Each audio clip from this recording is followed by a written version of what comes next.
I had to send those new cute glasses that I was wearing in the last video. I had to send them back. They were really irritating the backs of my ears, like I was in pain all day. And they were cute. I think I'm still cute, though. I'm cute.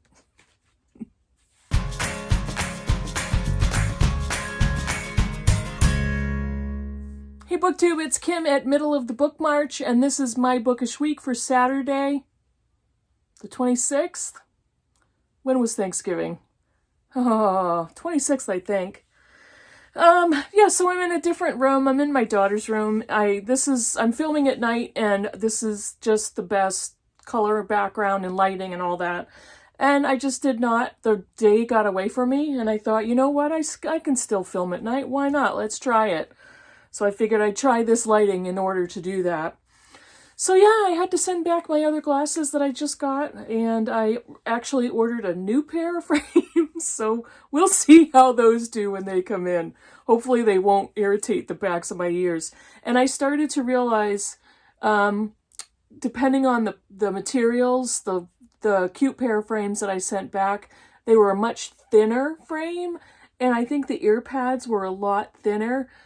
And it hit me on my sensitive noggin in the spot that just totally irritated it. So yeah, I'm back to one of several pairs of my regular glasses, and we'll see how the new ones look when they get here. So I have a few books to talk to you about today. I finished 2 books, and I also wanted to show you some a small book haul, I guess you could say, of books that I received that I'm really excited about. And I mean, let's face it, whenever I buy books, I'm excited. But these I'm particularly happy about. And yeah, let's get going. So let me tell you about the books I finished last week. I finished The Exiles by Christina Baker Klein, and she's also the author of A Piece of the World, which I really enjoyed. I read that with the Critical Chicks several years ago, and we all really liked it. I really liked this one as well. I really enjoyed this. This is the story of Evangeline, who is a young 18, 19-year-old governess in 1840s London, and she is in charge of teaching 2 children of a wealthy family. And in the very beginning of the book, we find out that she is having a sexual relationship with the older stepson of the wealthy wife of the family. And he has given her a ruby ring that was kind of a family heirloom, I guess. And it is discovered by the housekeeper that she has this ring, and the housekeeper doesn't like Evangeline because she's young and pretty, and the governess doesn't really fit in very well with the rest of the servant staff. And so the housekeeper turns her in for stealing the ring, which of course she did not do. It was given to her by kind of the playboyish player, kind of an older son of the family. And she's brought in front of the wealthy wife and homeowner and accused of theft. They find that she's a thief, she's guilty, they're going to have her removed, and she gets angry enough to push the housekeeper down the stairs. So they also charge her with attempted murder. It is in the very beginning of the book, not really a spoiler. And we also find out that she is pregnant. So what basically happens is there's no trial, there's just a lot of accusations. Evangeline is brought to prison in horrifying, inhumane conditions. It is decided, the court tries her to be exiled to Australia. And so she's going to end up on a ship that carries female prisoners from England to Australia. And along the way, she gives birth to a baby. I really enjoyed this book, and it was interesting to read about these experiences, which were based on true accounts and history of Australia being a location around the world to send countries prisoners to. At the time, it was looked at as kind of a savage country and with uncivilized people, a lot of vacant land. And so England and even I believe the United States would send prisoners to Australia. They had prison colonies, and they had prisoners that would live in the prison, but they would work in people's homes, they would work in private businesses. And so there was a lot of really interesting conversation and depictions in the book of these prisoners' lives and what happened when a prisoner ship filled with women and male sailors took off from London to Australia, which at the time took about 4 months. There was so much happening in this story on just the ship alone. So it was a difficult read because of a lot of violence, a lot of upheaval, a lot of horrific conditions, and but it was also very interesting. I really like how Christina Baker Klein writes. It was a very smoothly written story. The thing that bothered me was I believe in the middle or just past the middle of the book, the story's perspective completely shifts. And it was like, wait a minute, was it supposed to happen like that? And eventually, it's the same story, but you read it from somebody else's perspective. And I'm not going to say why, but it was like, what just happened? Stop the car, I want to get out, what just happened? But I still enjoyed the book. It was a little, an odd transition, I thought. But I still really enjoyed the book. I definitely would recommend it. For me on Goodreads, this was about a 4-star book. And yeah, I think I might pick up another Christina Baker Klein book. She also wrote The Orphan Train. I haven't read that one. I might pick that one up, but I really do enjoy that author's writing. The next one is a nonfiction book.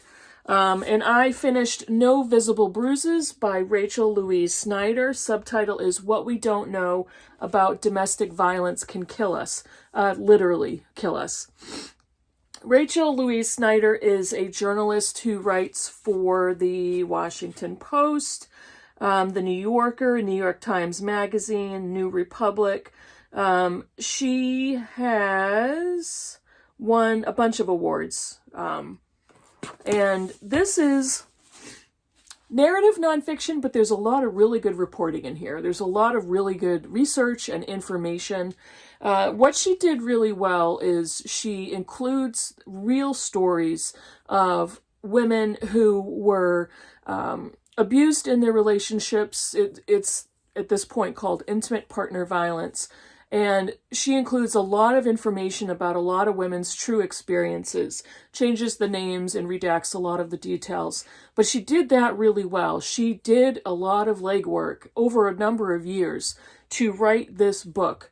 There were points where it did get a little repetitive, but she also has an interesting writing style because it's not really linear. And she will bring something up and then jump forward in a story and then kind of go back to that. And she does that across chapters. So it's a little quirky and jumpy in its narrative, but it's still a very well-written book. And the topic is so incredibly important. This gives a lot of clarity and exposure to domestic violence or intimate partner violence. And this answers so many questions that people have asked who have never experienced this or who don't really understand the dynamics between intimate partner violence perpetrated primarily by men against women in their lives. There's all types of intimate partner violence with gay couples, lesbian couples, mixed gender couples, married and unmarried couples, people with children, families. There are all different types of violence perpetrated against people. This book in particular speaks to male against female intimate partner violence. There's so many things to learn from this book. She devotes a lot of pages to talking to and researching the abusers, who are all men. And that shed a lot of light for me as to what is going on in their thought process. What is their background? Where did they come from? And how did they grow to the point where they were willing to abuse their partner to the point of unconsciousness or to the point of death? So there's so much here to discuss, to talk about, to learn from. It's an extremely difficult book to read. The very beginning of the book starts off with a personal story of a married couple with the husband who basically killed his family. And we read about the long time experiences of this family and this couple and this abuser. It's very difficult reading, and she does take a lot of time on their personal story. There were a few points where, I'm sorry, I'm getting fuzz all over my mouth. Sorry about that. But there were a few points where I was like, I think I've read enough about that particular couple, because I was a little worried that the book would be mostly personal narrative instead of journalistic research, but I was wrong. And the rest of it is very, very good. She clearly did a lot of research. She has a lot to say, and she has a lot to teach us in this book. So I would highly recommend it. Those are the 2 books I finished last week. Even though we had Thanksgiving, and I had a bunch of time off, got a lot of things going on. It was pretty activity heavy. So I haven't been reading as much as actually, you know what? I say that, but I basically finished the majority of this book over break, and I'm currently getting pretty far in the Count of Monte Cristo, so I've got plenty of reading time. I don't know what I'm talking about. I don't know what I'm complaining about. So now I'm going to quickly show you, I've got a pile of 6 books here that I've ordered and received, and I'm excited about these books, and I just wanted to show them to you, and hopefully you're excited about some of them too. This one is The Break by Katarina Vermette. Katarina Vermette is a Canadian Métis author, Indigenous author, and I have seen this on a bunch of other channels, and it has fantastic reviews. And I found this particular copy with this artwork from one of the UK booksellers. This book has a lot of different covers. I don't know why. I really like this one, and I picked this one up. It's about Stella, a young mother in an Indigenous community, looks out her window one wintry evening and spots someone being attacked on the break, a barren field on an isolated strip of land outside her house. Again, nothing but great reviews from other booktubers. This one is Case Study by Graham McCrae Burnett.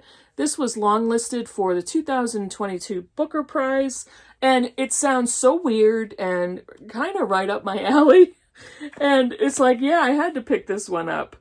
London, 1965. An unworldly young woman believes that a charismatic psychotherapist, Collins Braithwaite, has driven her sister to suicide. I'm only going to read a sentence or 2 off that. But I've seen this, not too many places, but I have seen some reviews of this, and reviews online that say it's weird, it's quirky. Yeah, looking forward to that one. This one is The Erratics, a memoir by Vicki Laveau Harvey. This is the story, again, this is one of those books I've seen on so many channels, rave reviews. This is a memoir of sisters who are called back to their family home because they believe they need to take care of their elderly parents. And when they get to the home, they find out that their mother has been abusing their father. And so a memoir, true story, really looking forward to reading this. There's a lot more going on here. And yeah. Let's see. This is Yellow Woman and a Beauty of the Spirit by Leslie Mar Monsilco, another Indigenous author. And this is an essay collection on Native American life today. This was written, or this was collected and published in 1996. So a little bit off the back. Yellow Woman and a Beauty of the Spirit is a collection of 22 essays on Native American life written by one of America's foremost literary voices. A little bit more. Discussing such disparate topics as the role of rocks in Native American culture and her own encounters with the U.S. Border Patrol, Leslie Marmon Silko weaves a narrative web of experience that provides a powerful portrait of Native Americans and their reality of their lives in North America today. This one is Arias from Sharon Olds. This is a poetry collection. She is a winner of the Pulitzer Prize in Poetry.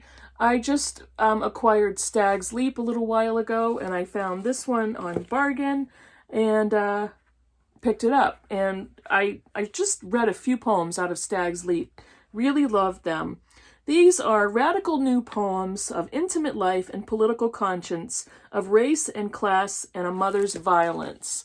And I really love and am attracted to very beautiful books and books with covers like this that are very plain and bold. And yeah, one last one, and this one I'm hoping this is going to be a fun one. I don't often read celebrity memoirs. Once in a while I do, and for the ones that I've picked, I've had great luck with enjoying. This one I just could not pass up.